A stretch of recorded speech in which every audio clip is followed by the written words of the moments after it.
Notre appartenance à l'Union européenne aujourd'hui nous confère d'ores et déjà un devoir d'assistance mutuelle à l'égard des pays de l'Union, à l'égard des pays européens qui seraient agressés par une puissance étrangère hostile. Donc, quel est l'intérêt de ce débat, si ce n'est alimenter l'idée que le président de la République est dans une fuite en avant fédéraliste, qu'il considère qu'il faut désarmer la souveraineté de la France pour la partager avec des partenaires européens. Je veux dire, l'Europe de la défense, c'est une chimère.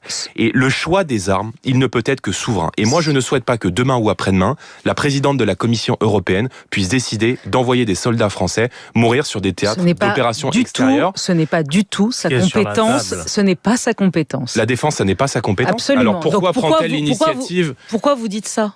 Parce que l'Union européenne profite des crises pour s'approprier des compétences qui ne sont pas les siennes. Elle l'a fait pendant la crise sanitaire avec la compétence de santé. Ça nous a permis d'avoir des vaccins. Elle l'a fait pendant la crise migratoire. Elle l'a fait pendant la crise migratoire. C'était pas bien ce qu'elle a fait avec le pacte pour les migrations. Pendant le Covid sur les vaccins, c'était pas bien. On progresse. Il y a quelques secondes, vous m'avez dit que ça n'était pas le cas. Vous voyez bien que la Commission européenne utilise chaque crise pour s'approprier des compétences qui ne sont pas les siennes.